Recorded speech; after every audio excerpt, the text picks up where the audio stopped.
Hey guys, I'm FatBuddyCat, and this is a down and dirty Z50R. Today, we're going to take a look at changing the tires and maybe addressing some issues with this rim. It's really not that bad. We're missing a few nuts and bolts. I think it's just the bolt missing. I don't think it's because the threads on the back side of the drum are messed up at all.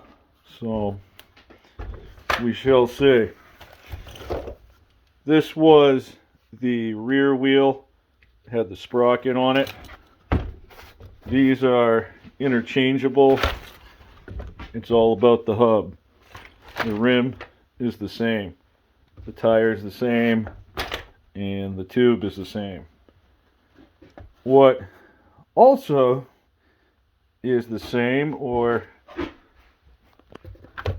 just coincidentally extremely similar, are these sweet new tires I found over on Amazon. If you look close, you can almost see those lines on those treads, or where they were anyway. So these bad boys were like just under 50 bucks, tires, tubes, brand new, ready to go. And it even came with, that's right, instructions. Well, at least they gave us the tips. Probably just the tips. We'll see how this goes. First thing, we're going to get these hubs off these rims, because they are split style, and in order for them to come apart, they can't be held together with a cyborg meat sandwich of hub and brake drum. At this point, I don't know if it's a good sign or not, but things are almost going too easy. Well, this guy over here, he only had 2 bolts. One of them had a washer. This one had all 4 bolts and 0 washers. 10 millimeter, that's it. Back them off, and now, yep, the hub is free from the rim. The other one should be too. I might have to give it a bang with the rubber mallet. The rear wheel sees more torque transfer, and yeah, definitely got a little more love over the years. So let me grab that mallet and give that a whack-a-doozy.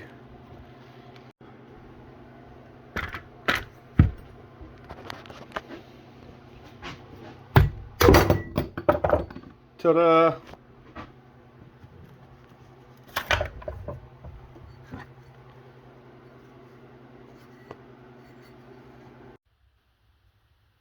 The next step is to separate the 2 halves of these rims.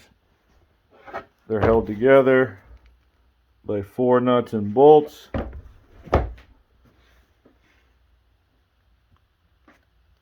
Three nuts and bolts over here. When you do this, it is imperative that the tires are completely flat. I think I'm going to gamble here and just start removing them. I don't think these had air in them for a long time now. Just in case.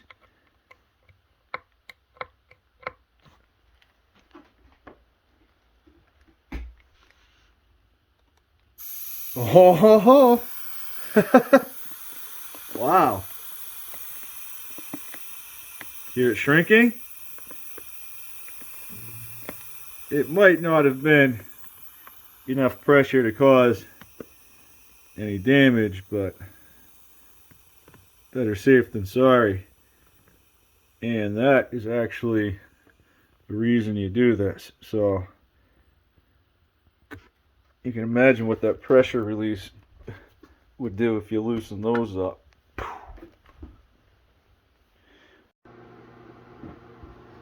Our collection is really starting to grow. I just happened to turn these up side by side for a second and realized I have two different tires right off the rip.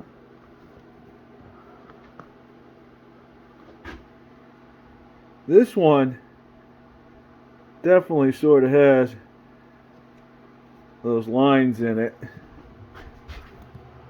like those ones. This one, I think, is just from going hog wild on the thing. Fact. Alright, so it doesn't matter. We have two of the same going on, but you know, I like to investigate as I go. I'm assuming where these tires are rubber and these are aluminum, there shouldn't be too much of a problem.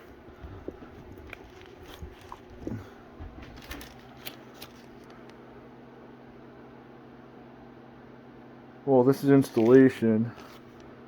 They don't give you how to take them off. Don't use any sharp tools. We wouldn't want to put holes in those ones. I'm going to grab something to try to pry in between and see if I need to break the bead or get between here and work it that way. I might have to put them in the vise. I have the front one in the vise about, I don't know, 1/8 to 1/4 inch below the lip of the rim. That way we don't damage it, and we're just pressing as close to the bead on the sidewall as we can. These are old junk tires, we don't care. This tube still holds air, so I have my little flathead screwdriver and I'm just coming over here and pressing on the valve. I just released the air. I don't know if there's any left. Nope, there's not, so it's not hissing, but that's what I'm doing. I'm going to tighten this a little more.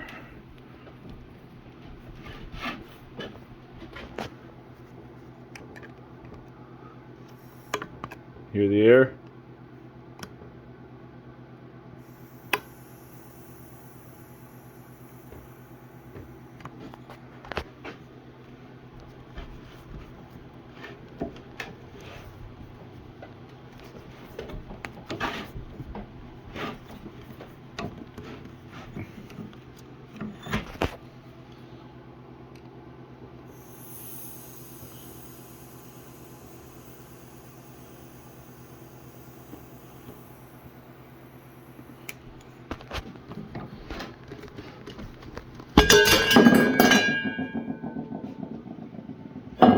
Pretty cool, huh? I'll finish working the other one off now.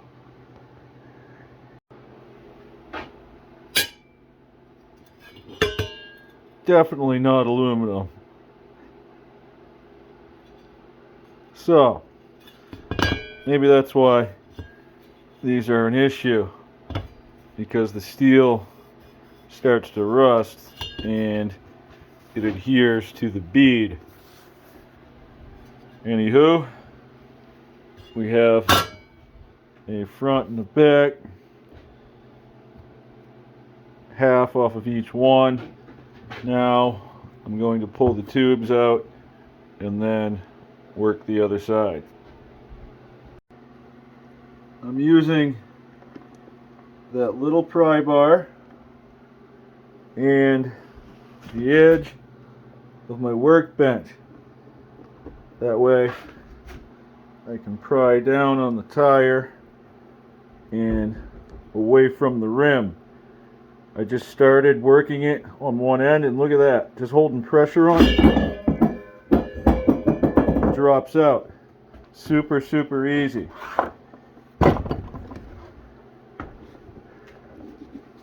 This one, I can try to do the same thing. Getting it started with one hand is almost impossible. Let me see if I can get you set up for this. You know, there's kind of a glare there, but let's see what happens. Curl the tire over. I'm just trying to throttle it off the best I can by hand.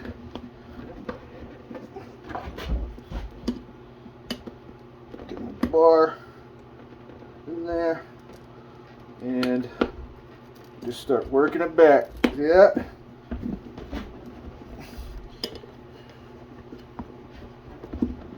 Gotta keep the torque thunder on it, but work it back. Bada bing, bada bang. Ain't no thing. Wish I had some chicken wings. It's about that time. We might as well clean these while we have them apart. I already tried some Fabuloso with some water, and it really wasn't cutting it. So we're gonna go straight to the original Super Clean. I'm gonna get some gloves, spray these down, and then wipe them with a rag. I'm all wiped down, front and back, and these things are looking primo. It would be super easy to place them on a sheet of plywood, take them outside, and hit them with the spray bomb. You could go any other color, you could go white again, but honestly, I really like that vintage eggshell thing that we have going on. So, and you can see how, you know, that's what they looked like from the factory, and that's what they faded to. So we'll leave the patina to neutralize these after we hit them with the Super Clean. I'm just going to go back over with my water and Fabuloso mix. I think this is a lavender scent.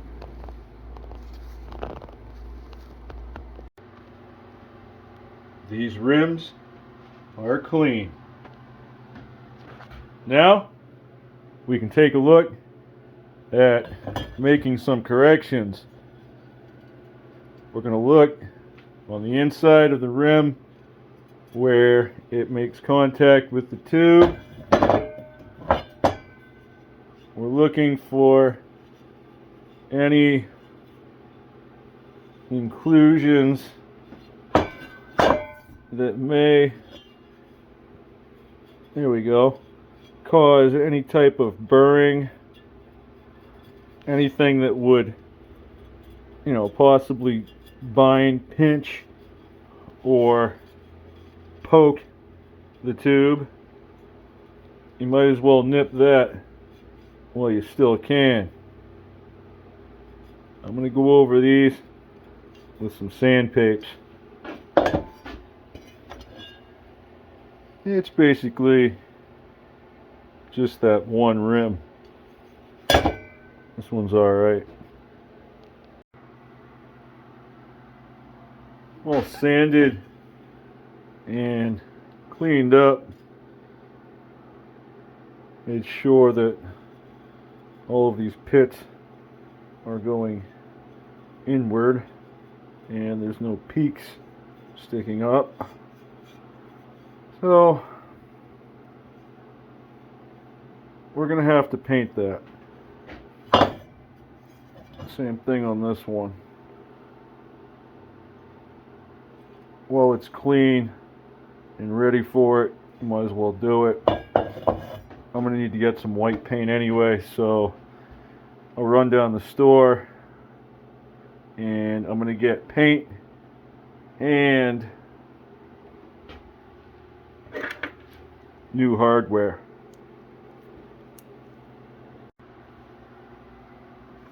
Since we're painting this thing anyway, we might as well see we can't bang that little dimple out there.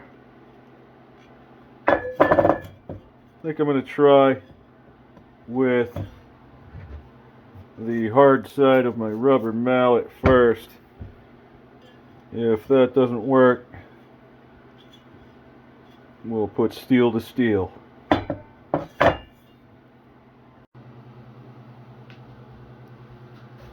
I have you guys wedged in between those two tires, so you might go down for the count. Here's the dimple, and here's my hammer. Let's try that white side.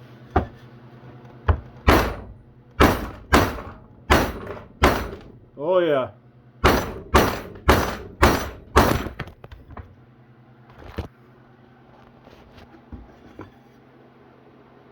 That's coming out.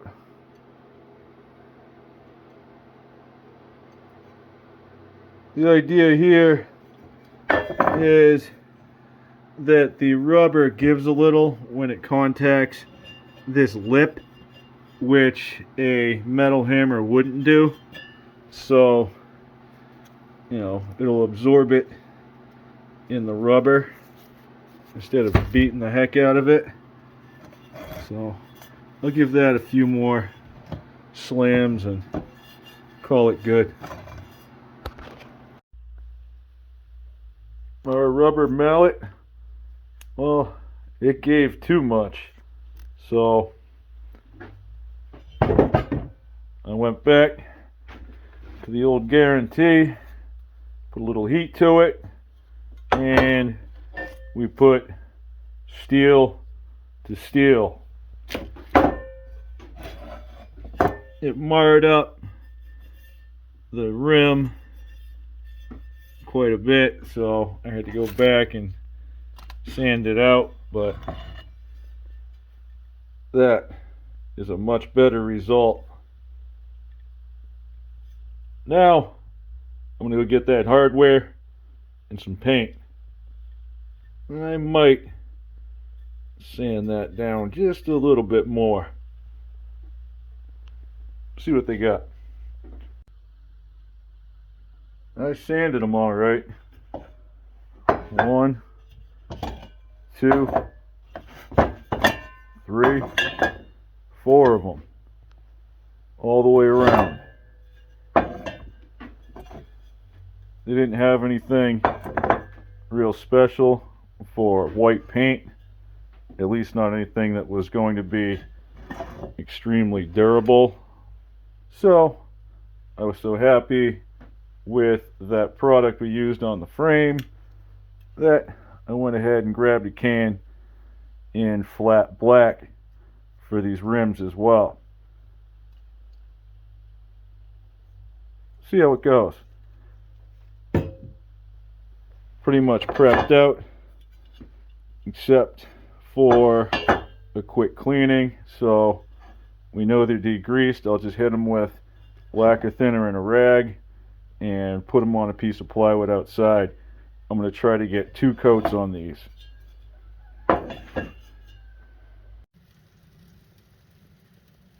today on as the paint dries. We have air fried garlic, mesquite, buffalo basted grilled chicken wings. These things will blow your tits off. These are just about done.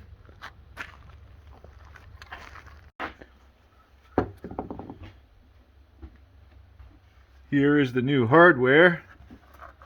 I went for something just a little bit longer than stock. Get them side by side there. That should make bringing the two halves of the rim together a lot easier. I also switched to nylock nut, and I got a bunch of lock washers out of my drawer. So we have everything we need. Tires and tubes up here. Now we just need the wheels. These things look brand new, man. Wow. I'm glad I went with the flat black. One of these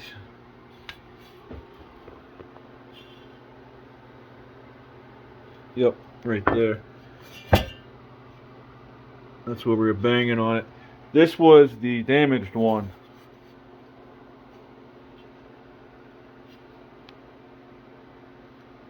You can see a little bit of the pitting right there, but it's no longer an issue, and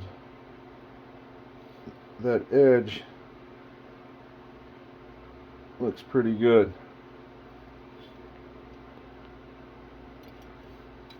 On the side you can't even tell. These tires already have the tubes inside of them. I removed the cover from this one. Here it is right here. I'm just going to grab El Bomba Manuel here and put a little something inside and see if I can't expand these sidewalls a little bit. I didn't check the PSI, but I'm not doing anything crazy here. I'm just basically stretching out the tube on the inside. These things are pretty rigid as far as rubber. I think they're like 4-plies. So besides throwing them in a bathtub or something, letting them sit in front of a heater, we're not going to get much. So this is going to take some soap and water, maybe some patience, I'm not sure yet. I'll go get what I need and we'll just try one, and hopefully the second one just follows suit. I'm letting some, but not all, of the air out of my tube.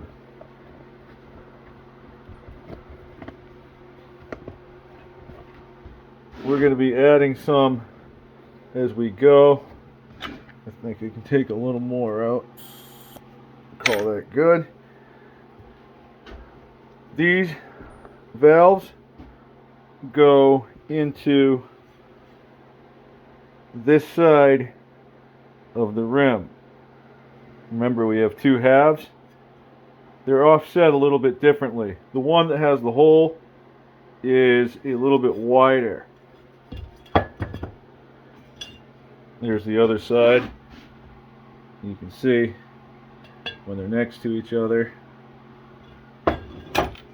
This is also the side that the brake is going on. So when we put this on and we feed the valve stem through, we just need it, going away from the wheel and not towards it, because that would make things difficult when you try to put air in it. It's common sense, but just things to look out for. I have some dish detergent and some water. I don't know where the top to this thing is, so I'll just be sloshing it around lightly and seeing if it helps me sort of guide the tire onto the wheel, kind of like we were trying to set a bead. We're really not, but that's what we're going for. I'm carefully feeding the valve stem through. Oop, well, I had it, but you can see on this side I can reach my thumb in and kind of hold it while I guide things in place. So I'm going to do that and then try to press the rim in while pushing that valve through the hole. I'm getting close. Over here, if I were to press down, I would go inside of the tire. Now I'm going to add a little bit of persuasion. Even with the persuasion on there, this is not going easy. I'm just so far trying to make sure my valve is straight with my hole, and I'm pressing down in different areas using both hands, not just the one. That's just for an example. And then I'm also pushing down on the tire itself under here, under the tube. All the while I'm paying attention and not pinching such said tube. I'm going to add a little bit more persuasion and see if I can press this on. If not, this might take some kind of a tool. I remember this said something about use a tire pry bar, no sharp tools. Yep, that's what they were getting at. So awesome. I know I could take this apart and try to stick just the rim into the tire minus the tube, but then it gets really tight if you're trying to get that tube in there, deflated or not, because of that offset. So where I have it pretty well on, and I have those longer bolts, I think I can keep enough air in my tube. My valve is straight. Maybe I can combine the two halves and then push the tire out with air. So that's what I'm going to try to do. I'm going to line this up and grab my hardware and see if I can't start bringing the two halves together, and that alone might give us something. I have these two bolts through, set on the nylock nuts.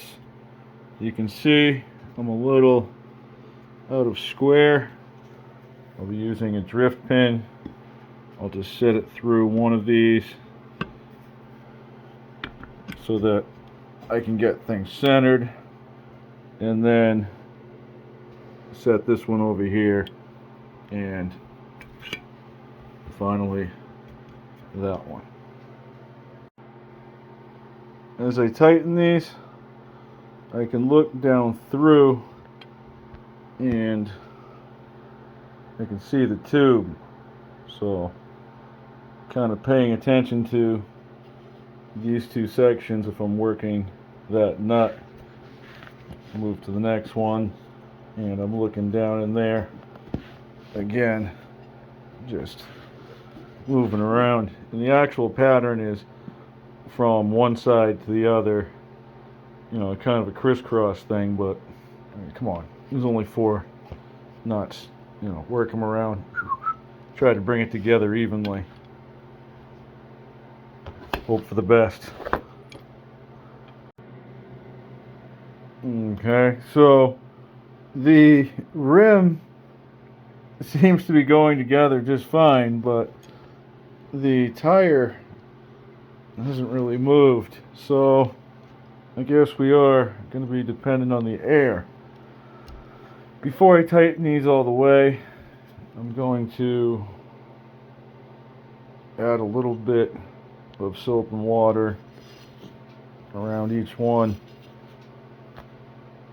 tighten them almost all the way, and then I think I'm going to try to start adding some air. All hooked up.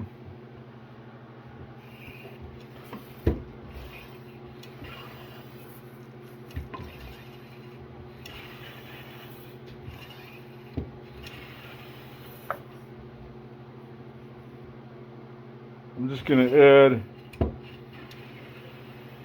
enough till I think there's some pressure.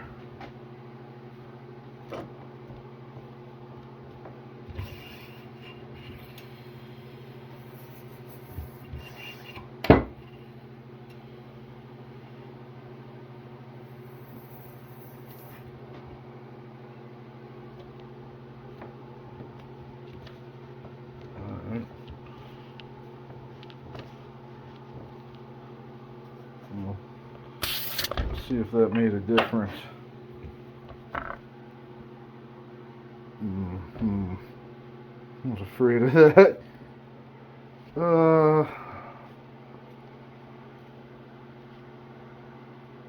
I'll leave some pressure on that for a minute.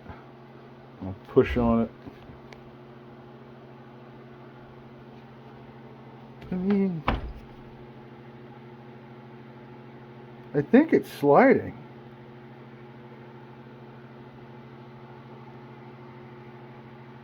I'm just going to go real slow with this, and it is. It's moving over. Alright. Let me get some more lube and keep working it. More lube.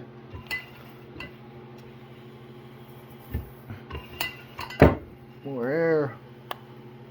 Oh, I hear it.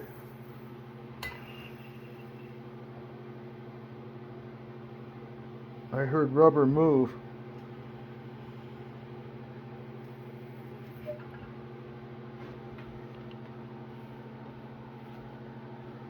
Okay. I don't think we pitched the tube, so I'm going to go set this one in front of the heater, grab this one, and do the exact same thing. Just swap those out. This is the one that's been sitting in front of the heater. It probably took me about 5 or 6 minutes to do the other one without trying to shoot a video. So the longer hardware is definitely the key. You're able to bring the rim together, and you can pay attention to the tube and the valve while you're doing it. When you get close, you just add some lube, tighten them up, put enough air in it to start moving the tire, and let it sit. Might have to do a little touch up. The other wheel is none of that action because I didn't even struggle with it. So that's sweet. I'm glad that worked out. I'm sorry I had to drag you through it, but we had to prove that it worked. These valve stems really don't have anything to hold them in place while you're filling them with air. And I'm noticing the edge of the bead pushed the valve stem back and kind of not where it needed to be. So I let some air out and I'm gently just pulling it closer to where it needs to be and then filling it with the pump using the other hand. Much better. I'm going to go around the base of that with some silicone when I'm all done. But they're not completely full yet. They're pretty firm. Now I'm just torquing my hardware. I'm not using any type of, specification. I'm just making sure those suckers don't move. We have a lock washer on each side. You can see them underneath the flange right there. And there's another one underneath that nylock nut. So I made sure they were tight before I got this much air. Now I'm making sure they're all the way tight. And then I'm going to fill them up so they're hard.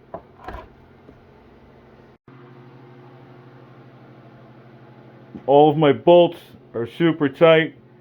I'm juggling between the two of these. Right now, I'm only at 12 psi. And these things are pretty firm. I checked the sidewall, and it actually says these are only a 2-ply. So they do have a 35 psi max with a 170 pound load rating. DOT approved, so these things can hold some air.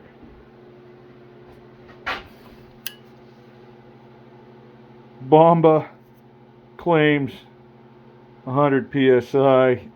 I doubt that, but I'll give her some, see where I get. Where I'm comfortable is probably going to be maybe 18, 20, something like that, to just let them, hang out. At that point, I'm pretty sure I didn't screw up and, nothing's just going to blow up or start releasing air anytime, when unexpected. So we capped off at a whopping 20 psi. I'm good with it. We'll let them simmer. Hopefully we come back in the morning and they'll still hold air. But I think we did okay. Up next, we're going to reinstall the hubs. Except this time, we're going to try something different on the front. Until then, have a good night, guys.